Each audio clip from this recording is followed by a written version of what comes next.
Olá pessoal, sou o professor Glauco Lira e neste vídeo iremos tratar de conjuntos e funções, mais especificamente sobre funções. O que seria funções no conjunto dos números reais? Ou melhor, funções de uma variável real. Uma função de números reais é uma lei que associa a cada x pertencente a um subconjunto dos reais ou os próprios reais, chamado de domínio, a um único y pertencente a um conjunto B, subconjunto dos reais ou os próprios reais, chamado de contradomínio. A cada elemento do domínio é associado um único elemento do contradomínio. Os elementos de uma função f de A para B são domínio, contradomínio, imagem, ou lei de formação também, e o gráfico da função. Vamos ver estes elementos através de um exemplo. Considere A, ou seja, o domínio reais, e a lei de formação f de x igual a x². Assim, o domínio da função são todos reais, o contradomínio também são todos reais, porque não há nenhuma restrição aqui. A imagem, neste caso específico, vai ser de 0 até mais infinito. Por quê? Se eu atribuir valores negativos aqui, o resultado vai ser sempre positivo devido a x estar elevado ao quadrado. E o gráfico da função vai ser o quê? Todo par ordenado xy, onde y é a imagem da função dado pela lei de formação x². Então vamos ver como funciona o gráfico. Então o gráfico da função é esta curva aqui. O domínio é toda a reta x, o contradomínio é toda a reta y e a imagem, neste caso, vai ser de 0 até mais infinito. Por quê? Porque é onde há a curva da função. Essa curva não passa para cá, para baixo. Então, por isso que é de 0 até mais infinito.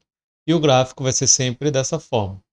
X e a lei de formação, que é x², ou também chamado de imagem. Há a outra situação em que a gente vai restringir o domínio. Vamos considerar que o domínio é de menos 1 a 1.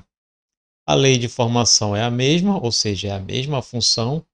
Então, restringindo o domínio de menos 1 a 1, dizemos que esta nova função com este novo domínio é chamado de restrição de f em relação a x. Então, é dado por esta notação aqui. O domínio, neste caso, vai ser de menos 1 a 1. O contradomínio continua sendo todos os reais. A imagem, neste caso, vai ser de 0 a 1, porque qualquer valor que eu vá atribuir de menos 1 a 1, aqui em x² vai resultar em valores entre 0 e 1. Por exemplo, menos 1 ao quadrado vai dar 1. Menos meio ao quadrado vai dar um valor positivo. E assim por diante. Já o gráfico, neste caso, vai ser representado num retângulo entre menos 1 e 1 e de 0 a 1 em y, que vai ser este gráfico aqui. Muito semelhante ao gráfico anterior, só que há essa restrição de domínio e de imagem. Bem, vamos ver um exemplo utilizando o Wolfram Alpha.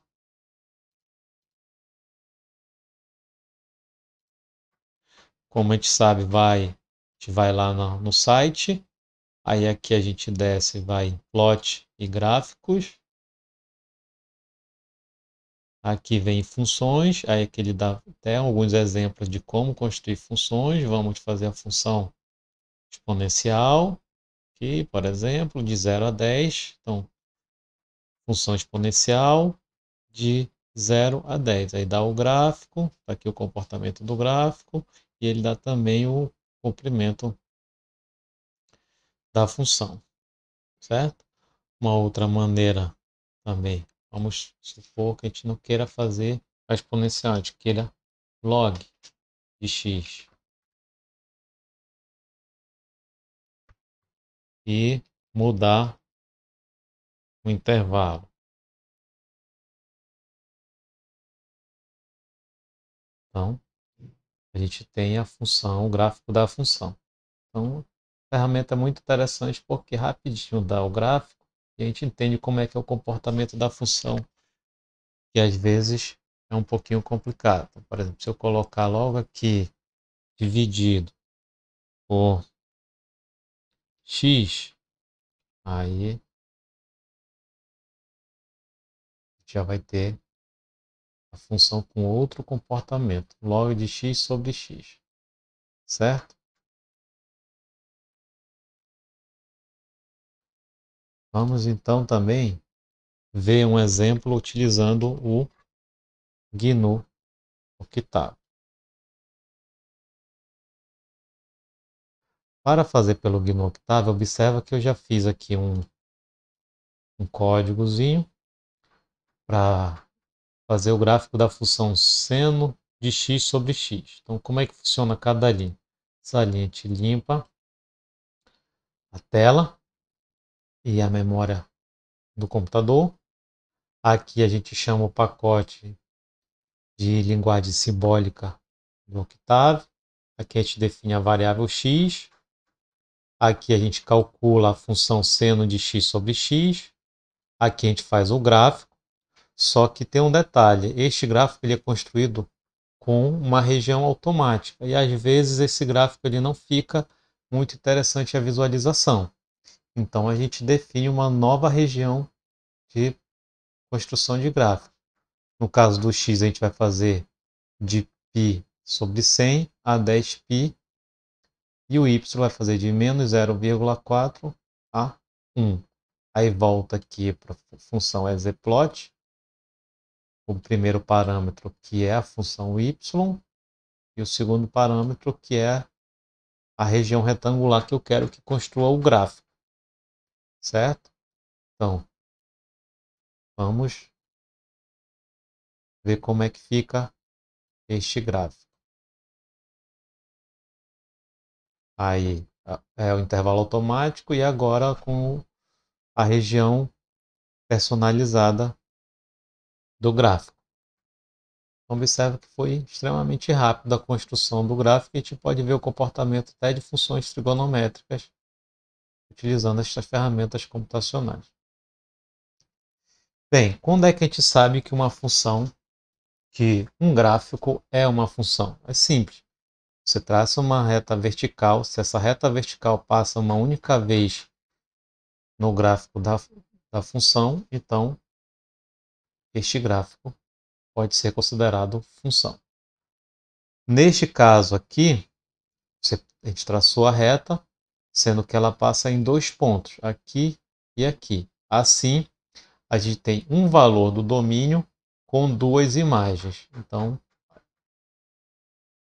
esta expressão aqui, que gera a circunferência, não é uma função. Então, a função f é uma relação tal que, para todo x pertencente ao domínio, tem que existir um y pertencente ao contradomínio tal que o par ordenado xy pertence à função. Há também outra forma da gente definir para todo x pertencente ao domínio e para todo y1 e y2 pertencente ao contradomínio, ou seja, dois valores do contradomínio, se xy1 pertence à função, xy2 pertence à função, então y1 e y2 têm que ser iguais para poder ser da função, porque se y1 e y2 for diferente, vai acontecer essa situação aqui, que não é função. Certo? Agora vamos falar de 4 conceitos importantíssimos de funções, que são as funções injetivas, sobrejetivas, bijetivas e inversas. Primeiramente, função injetiva. Consideramos que uma função ela é injetiva quando, para dois elementos diferentes do domínio, eu vou ter imagens diferentes. Por exemplo, eu tenho esta função aqui, a x². Se eu pegar x igual a 1, eu vou ter como imagem 1. Se eu pegar x igual a menos 1, eu vou ter como imagem menos 1. O mesmo se eu fizer para 2. 2 vou ter imagem 4, menos 2 vou ter imagem 4 também. Então, ela não é injetiva, porque para valores diferentes do domínio eu vou ter a mesma imagem. Já neste caso, a função ela é injetiva, porque qualquer valor que eu pegue do domínio eu vou ter uma imagem diferente. Para você identificar se uma função é injetiva, basta traçar uma reta horizontal. Se essa reta horizontal tocou 2 vezes na função, então não é injetiva. Aqui tocou apenas uma vez, pode ver, se eu fizer várias retas horizontais, vai tocar apenas uma vez no gráfico da função. Sobrejetiva é quando o contradomínio da função é a imagem da função, ou seja, para todo elemento do contradomínio ele vai ser imagem da função. Neste caso, observe que a imagem da função só serve para elementos de y positivo. Os valores negativos da função, os valores negativos do contradomínio não é usado na função, então ela não é sobrejetiva. Já neste caso, ela é sobrejetiva. Por quê? Qualquer valor que pegue da função, eu vou ter um y. Então, eu digo que a função ela é sobrejetiva. E a função bijetiva? É toda função em que é injetiva e sobrejetiva. Ou seja, para valores diferentes do domínio, eu vou ter imagem diferente. Para todos os elementos do contradomínio, eles vão ser imagem da função. E função inversa. Uma função ela é dita inversa quando ela for bijetiva, ou seja, para eu definir uma função inversa, a função direta precisa ser bijetiva. Deste modo, eu posso fazer o mapeamento inverso de B para A. E a notação utilizada para a função inversa é f elevado a menos 1. Esse menos 1 não é considerado um expoente, é só a notação de função inversa. Então, vamos considerar essa função f de x ao quadrado. Vimos que essa função f de x quadrado, ela não é nem injetiva e nem sobrejetiva.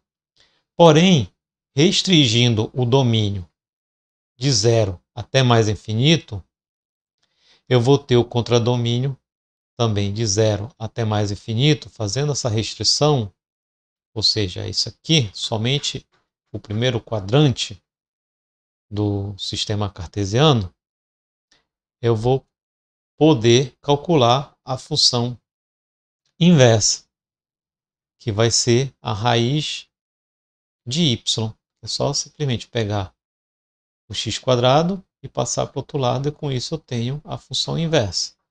Com um detalhe, a função inversa possui uma simetria em relação à função identidade, que é essa reta tracejada aqui. Certo? Bem, então, isso era tudo que eu tinha que falar para vocês sobre funções. Bons estudos!